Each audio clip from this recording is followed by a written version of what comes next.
And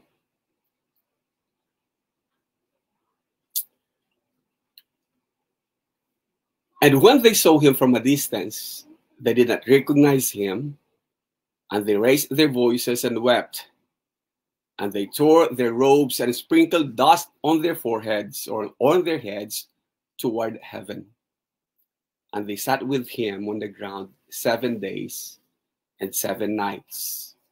And no one spoke a word to him, for they saw that his suffering was very great.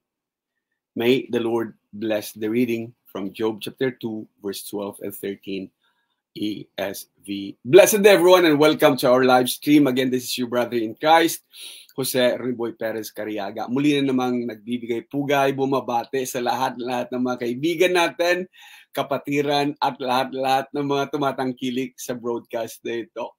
Nalaman ko na marami pala sa mga co-teachers ko ang nanunood. Nagpapasalamat po ako sa inyo.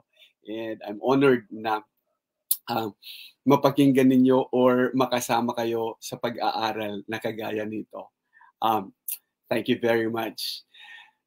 Patuloy po tayo sa ating pag-aaral. And this time, gagawin na nating series muna itong A Few Good Men. And this is now the part 2 ni Job. And we are dealing with sufferings. Kasi yan naman talaga nilalaman ng aklat ni Job. And in these sufferings, talagang makakapag-connect tayong maigi dito. And I think some even of our students could relate to this kapag nalaman nila.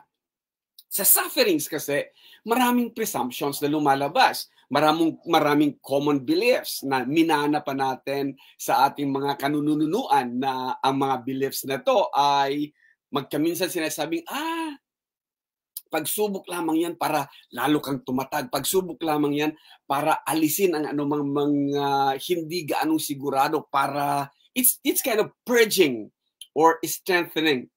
Sa iba naman, sasabihin nila, sa mga Bisaya, gaba rana sa imo or mirisi na sa imo do or buti nga sa'yo or karma or things like that or consequences of sins. Why am I suffering? Because of your sins. Ngayon na naghabol yung mga kasalanan mo, ngayon na bumabalik sa yung mga kasalanan mo. Ang iba naman, at dito ako talaga may mga problema sa mga presumptions and mga common beliefs nito. Kagaya ng iba na sasabihin, dinidisiplina ka ng Diyos dahil mahal ka ng Diyos. Kaya ka pinaparusahan ng Diyos. And maghahanap ng mga bersikulo na magkaminsan kahit na hindi naman angkop, ipipilit talaga na mag-fit in lang sa kanilang presumptions and prejudices. Before, judice, judgment. Ginudge ka na bago nila nalaman. And the book of Job contains that. So, kapag may pinagdadaanan ka, ang matanong mo talaga is, Lord, why do good men suffer? Kung ito ay discipline, saan? Saan ako nadidisiplina? Kung ito ay consequence, or di kaya ito ay mirisi, gaba, ano kasalanan ko? Kung ito ay strengthening or pagpapatibay, okay, sige, pagpapatibay, saan? Kaya nga, yung salitang theodicy na binigyan natin ng daan noong nakaraang broadcast, the justice of God in light of human suffering, na sinasabi sa atin ng, sabi ko nga sa inyo, kinuha ko ito sa NIV Study Bible. Para lang maipaliwanag, when good men suffer, when we suffer for no reason at all, hindi natin alam ano kaya nangyari. And so we give again yung presumptions natin and our common beliefs. Nagpapasalamat tayo sa aklat ng Job sa kapagkat mayroon siyang prologue at mayroon siyang epilogue. And we have dealt with the prologue last week. Balikan lamang po natin sumandali. Sa mga hindi po nakakaalam kung ano pinag-uusapan natin, just go back doon sa ating last week na broadcasts. Sa prologue natin, ang presumption ni Satanas or ang assumption or kagaya din ng mga, sabi nga natin, kagaya ng mga nag-pre-preach ngayon, ano? When you do good, prosperity follows. Prosperity gospel. Na yung tinatawag na righteousness with dividends or righteousness with benefits. Magiging mabait ka upang biyayaan ka ng ganito. Kaya nakikipag-bargain ka lagi sa Diyos. Panginoon, ito, Panginoon, tanang buhay ko, mag-a-attend po ako lagi ng ano yung nangyayari lagi doon sa traslasyon. Something like that. Panginoon, pagkaibigay mo po ito, magpapanata po ako. And that is righteousness with benefits. Kung hindi pa natin naiintindihan. Or, Panginoon, umpisa po ngayon, basta ipasa mo lang po ako tuwing Miyerkules po, or tuwing Biyernes po, or magpapanata, or gagawa ng mga promises. Magbabait na po ako. Sa mga kaibigan ko, mga taga Mindoro, magbabait na po ako. Magpapakabait. Magbabait nga, magtitino na po ako. Something like that. Those are righteousness with benefits or righteousness with dividends na nakaturuan. And we've seen that na hindi totoo yan. So look at this. Look at Job. Tingnan natin si Job. Sabi niya, he's got great wealth. Mayroon siyang pamilya na happy. Mayroon siyang pamilya na magkakasama ang kanyang mga anak. And mga anak niya, nagpa-party pa sila. Mga anak niya are given time. Isipin mo, mag-party ka for weeks. Di ba? And then, lahat-lahat sila, mula doon sa, hindi sila magpa-party kung hindi magandang kanilang health, di ba? So, they've got good health. At ang premise ni Satan is that, hey God, kaya lang naman sumusunod sa yung mga taong to eh. Or kaya lang naman nagiging mabait sa yung mga tao eh. Or kaya lang naman, di ba nakakahiya yun? I think yung premise ni Satan is ginagawa pa rin natin ngayon kahit na proven wrong or kahit na itinuro na sa atin at ipinakita na sa atin sa aklat ng Job na mali ang lahat-lahat ng mga prosperity gospel preachings na to. O lahat-lahat ng mga magpapanata. Mali. Why? Kaya ka lang gagawa ng tama dahil righteousness with benefits. Goodness with dividends. Di ba? Isipin natin maigi. Kaya ka nagiging mabuti dahil may gusto ka doon. Kaya nga, sabi ko nga, mula pa noon, mali yung Christmas spirit na sasabihin, sige, magpapakabait ka. You better watch out. You better not cry. I'm telling you why. Santa Claus, because he's making a list, checking it twice. He's going to find out who's naughty or nice. Ang naughty, hindi niya bibigyan ng gift. Hindi na gift yon, reward yon sa mga good. Ang premise ni Satan is that remove these benefits from the righteous. Remove wealth from the righteous. Remove family from the righteous. Remove health from the righteous. And ang kanyang conclusion is that he, no matter who he is, maging si Job man yan, maging sino man yan, maging si Ronnie man yan, maging sino mang tao yan, he will curse you to your face or duduraan ka pa niya sa mukha. Ganon katindi yung premise ni Satan. Ganon katindi yung paniniwala ni Satanas na siyang itinuturo natin ngayon, reverse nga lang ng mga prosperity gospel. Ang nire-reverse natin, sabi ni Satanas, tanggalin mo ang wealth, tanggalin mo ang family relationship, tanggalin mo ang good health, ang mga tao, they will curse you to your face. Ipapamukha talaga nila sa'yo. Nire-reverse lang ngayon. Ang sinasabi ngayon, maging masunurin ka lang sa Diyos, obey all His commandments, and you will have these benefits. And all these things will be added to you. Di ba? Reverse. Hindi ba natin naisip yon? So this is making the invisible visible na ito yung reverse lang na ginawa natin na dati ng premise ni Satanas. And again, ito nga lang ang makikita natin, God allowed it. He did not do it. Hindi ang Diyos mismo ang nagbigay kay Job ng ganito. Hindi ang Diyos mismo ang tumanggal o nagtanggal nito. But God allowed it. Malinaw pa sa sikat ng araw that God allowed it mula sa aklat ni Job. And ang nakakatuwa sa aklat na pinag-aaralan natin ngayon is nakita natin yung prologue, nakita natin yung kabuuan nito, and then mababasa natin sa epilogue na nagsasabing, unahan na natin, no? Sige, nailagay ko na rin lang naman yung restored, tsaka ako nabigyan ng panahon na pahabain natin ng konti. Lahat ng mga great wealth, happy family, good health was restored, and he was given long life. Sige, tsaka na tayo umabot doon pagkaabot natin sa epilogue. At least, napakawalan ko na yata. Sige, napakawalan ko na yung lesson on the epilogue. So, buo yun, no? Prologue, ito, and then epilogue. Dahil sa katamaran siguro nating magbasa, no? Parang preface, and then punta ka sa conclusion, nabasa mo na yung buong aklat. These are the things na nangyayari talaga. And this is how we read the book of Job. Why is it part pa rin siya sa a love that won't let go? Because God did not let go of Job. And Job did not let go of God. Yun nga lang, marami siyang questions. Kaya marapat siguro maalala natin sa Isaiah when God says, "Come now and let us reason together." Halika kayo, sabihin niyo sa akin ano mga complaints niyo. Sige, pag-usapan natin to. Pero may mga katuruan din na, sino ka para questionin ang Diyos? Oy, bawal magsalita ng ganyan. Bawal nga magsalita ng this and that.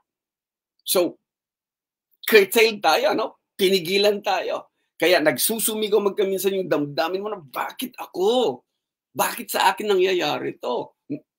And a lot of things. And you curse. And you get frustrated. Because no one is giving you the right answer. At ang mga maririnig pa natin, yun lang parots. Minana nila, sasabihin nila. Nothing more, nothing less. Na hindi ka bibigyan ng pagkakataong magpaliwanag kasi sila lang maririnig mo. We will deal with that sa pag-aaral na ito. Sa human sufferings, alam natin that God allowed it.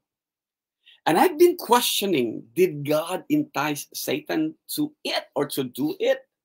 Kasi sabi niya recorded. Have you seen my servant Job?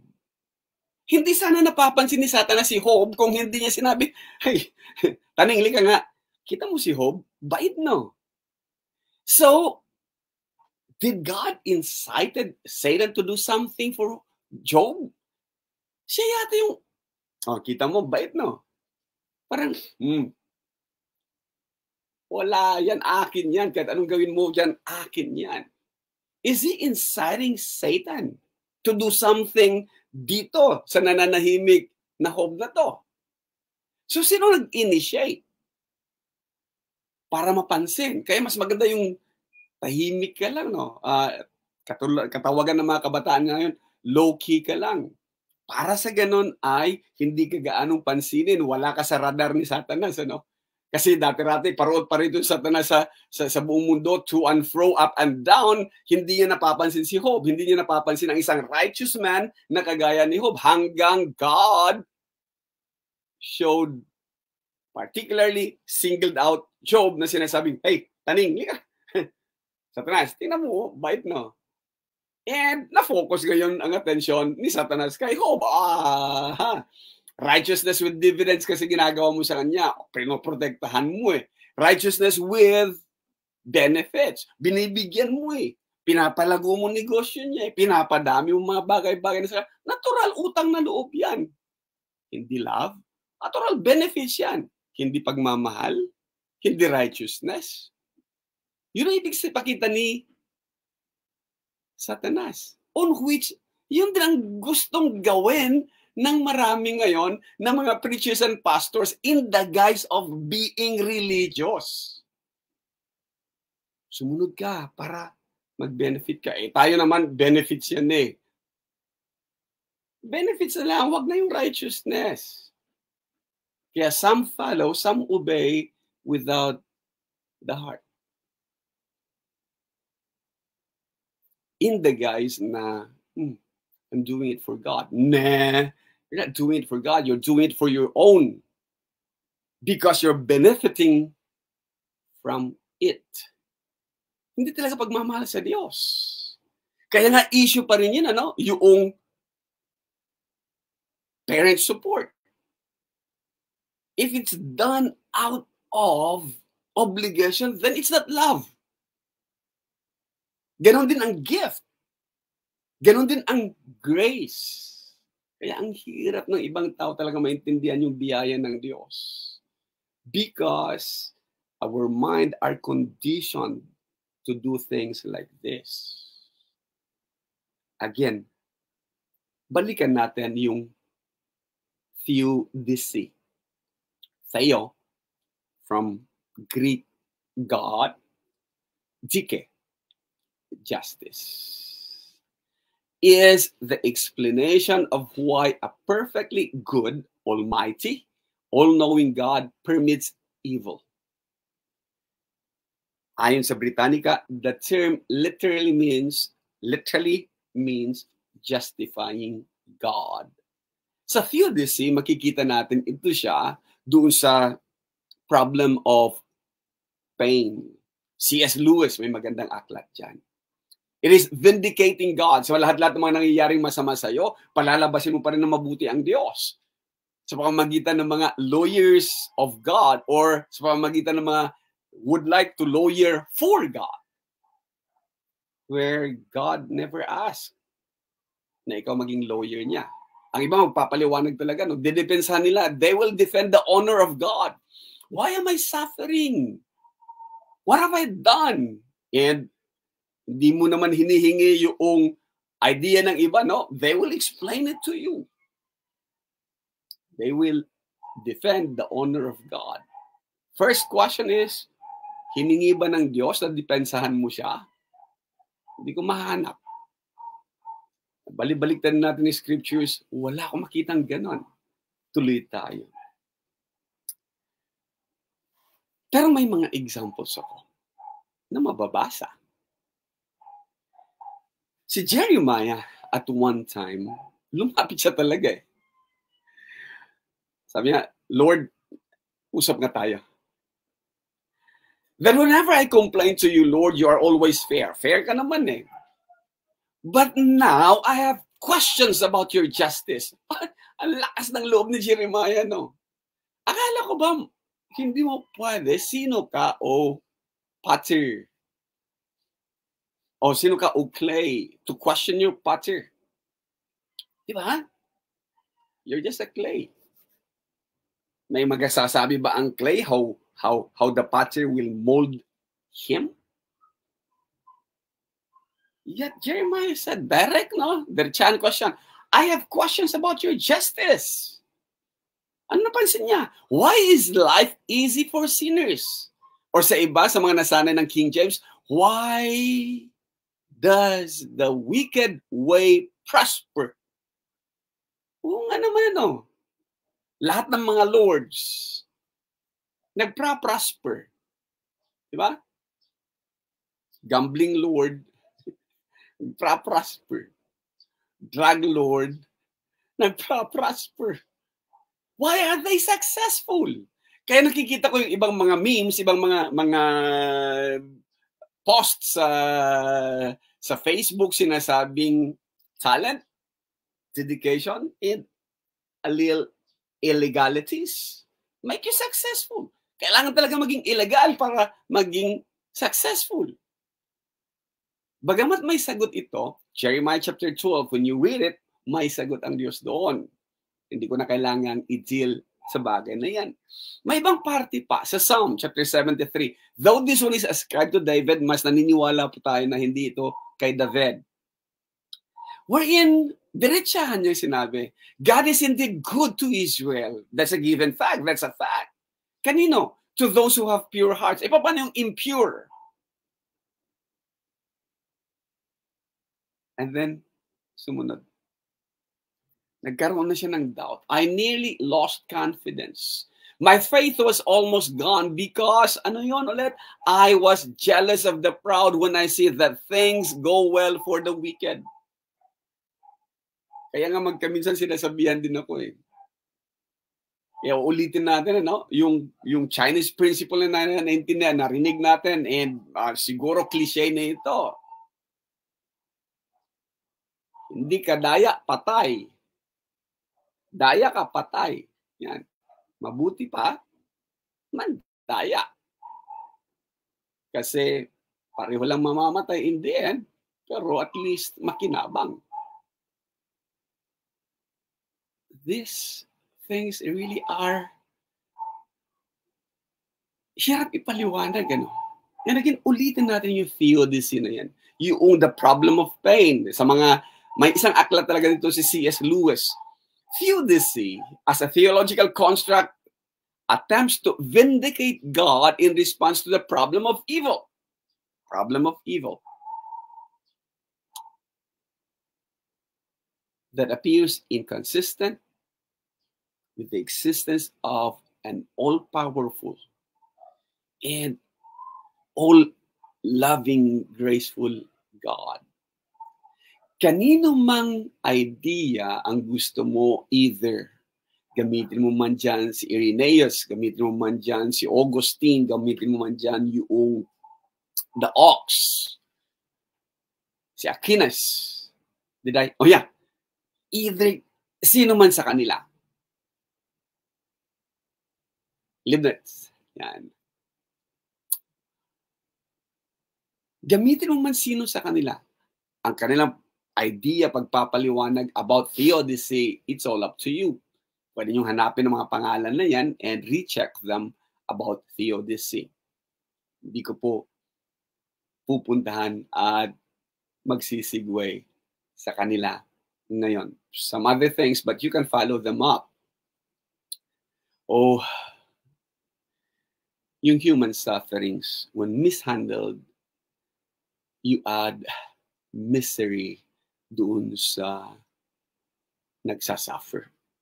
You add additional suffering doon sa tinamaan na nga or may pinagdadaanan na. Totoo yung prejudices abound and false teachings and practices talaga. Marami pa rin gumagawa nito. Marami pa rin ganito. Marami pa rin mga taklesa. Nasasabihin nila, hindi, straightforward lang ako. Na talaga namang totoo naman eh. Kaya sa ganyan, kasi ganito. Just like John chapter 9, di ba? Yung bulag, naririnig niya, pinag-uusapan siya ng mga alagad ng Panginoong Jesus. Rabay, sino ba nagkasala? Ito bang taong ito o yung nanay, tatay niya, yung parents niya? Kaya siya bulag. Bulag siya, hindi siya bingi. So, anong pakiramdam niya na pinag-uusapan ka siya? May pinagdadaanan na nga siya, kasalanan pa pala niya, kaya siya nabulag. And Jesus, theodicy, hindi niya sinabi, neither this man nor yung parents niya. But so that God could make ito. Paraan pala ng pagtuturo. Or, marami mga taklesa, no? May pinagdadaan ka. Halimbawa, pupunta ka sa hospital, pupunta ka sa burol, pupunta ka sa may kliyente ka na may pinagdadaanan or mayroon kang kakilala na may pinagdadaanan. Even kung hindi nagsisig ng advice, you offer advice. Magmumukha silang mature spiritual ba? Pagka nagsabi, ay, alam mo, kaya mo yan, ganito kasi yan. Ang gagaling, di ba? Nung ako, ito ba yung time para mag-grandstand over sa pinagdadaanan ng iba? Kaya nga, whenever I'm not asked, I don't talk. Yun nga lang, kapag naituro natin, at kailangan yung unsolicited advice, don't. Pero pagka nasabing, pastor or sir, paano po? And so, ibibigay natin. Pero not na panahon mo para mag-grandstand. Sa akin na nangyari, ganito ginawa ko noon eh. Marami lang talagang mataklesa. In so doing, you do more harm than good sa kliyente mo or sa taong may pinagdadaanan. And this ang gusto nating matalakay sa aklat ni Job, and we will learn something from Job. Please give me itong 3 verses lang muna. And next week naman yung iba. Para mahaba-haba yung pag-aaral natin dito. And we will be dealing with Job.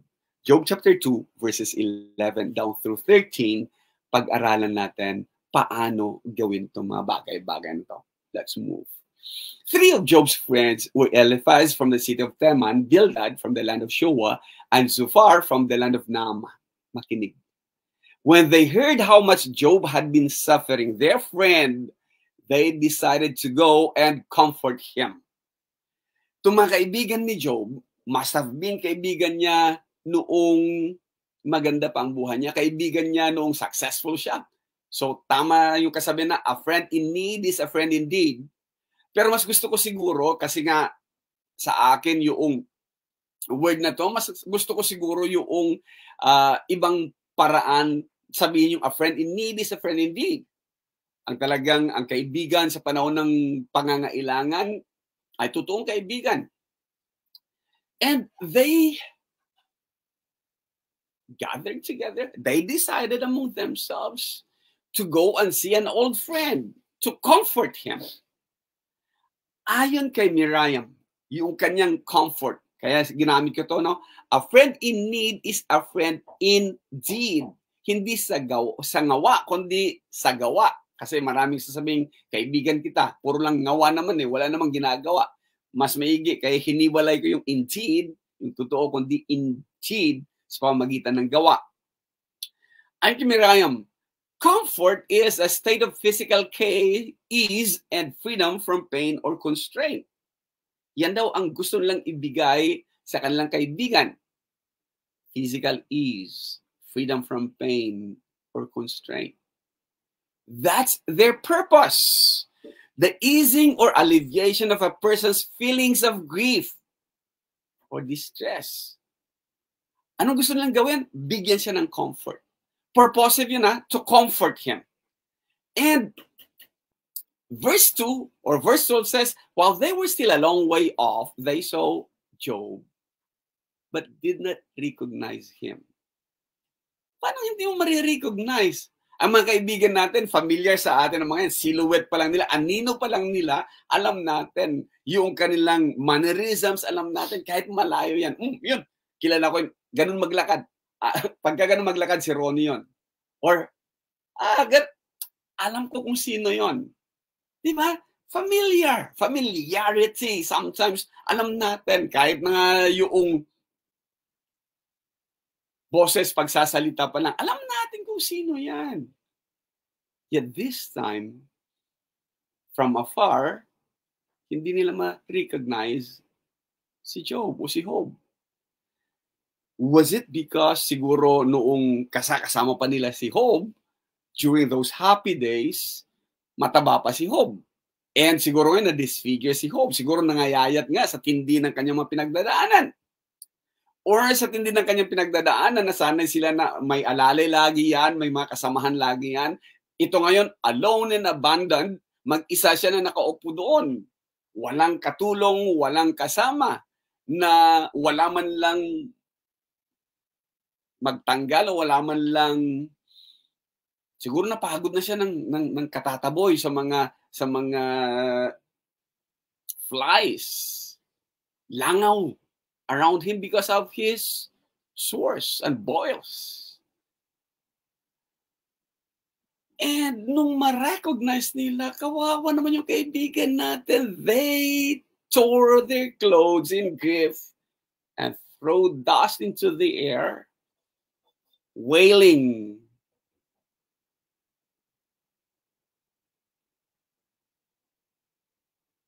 And they joined him.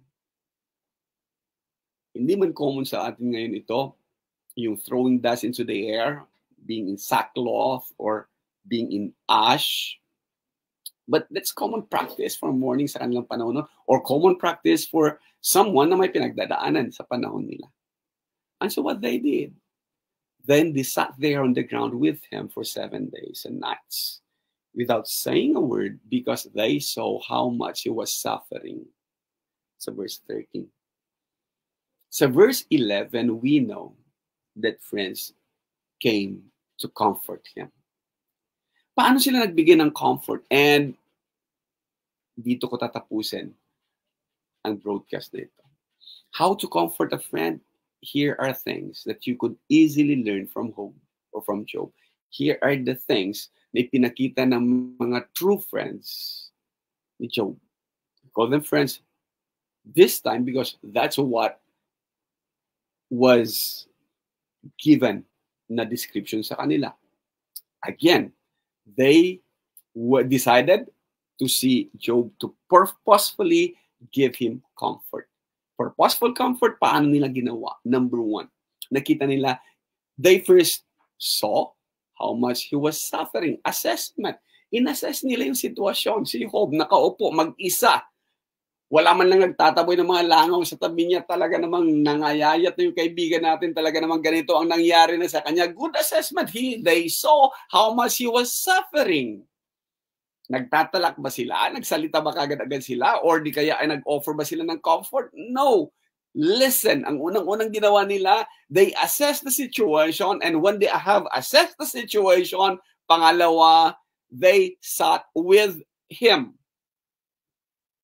Hindi mangyayari yan sa atin ngayon, ano? Anong gagawin? Marami na kagad-agad magtatalak. They sat with him. That is showing sympathy and empathy. Assessment, sympathy, empathy. Gusto nila maintindihan. Gusto nila makasama mo kami. Andito lang kami. So, for the next 7 days, yung allotted na morning or yung common na morning time, pagdadalamhati, for 7 days, hindi nila siya iniwan. They sat with him for 7 days. And lastly, kita natin, inalaw nila mag-mourn ng kanilang kaibigan without saying a word. Napaka-profound ng ginawa ng tatlong magkakaibigan na to o ng tatlong kaibigan ni Job na to. They assess. In-assess nila anong kalagayan ni Job. Pinakita nila yung kanilang empathy, hindi lang sympathy. Sinamahan nila. Sat with them for 7 days. They allowed Job to mourn quietly. They allowed Job yung kanyang space. Hindi nila siya pinagsabihan. Siguro alam nila what Proverbs 10:19 says, when words are many, sin is not absent, but he who holds his tongue is wise. These guys are wise. They held their tongues. Purposeful comfort given by the book of Job. What comfort, ano? Alam mo, suportado ka ng mga kaibigan mo. It's good. Di ba, pagka may pinagdadaan ka, kita mo lang kaibigan mo, moral support. Yung presence lang nila. Yung makita mo lang sila, that is sympathy and empathy. May mga kaibigan natin na kapag makita ka lang, some of them will be coming over, pero pagka gusto nilang mag-mourn silently, give them that freedom. Respect their privacy, respect their silence. Hanggang sa handa ka. Or, much more so, yung sasabihin, dito lang kami. That's it. Wala na. Yung simple body languages, just simple pat, nod, or sometimes kailangan ng hug. And I remember really my dad, noong nagkaroon na siya nabigyan siya ng 3 months to live, or 4 months to live, nung nagkaroon siya ng total lung collapse.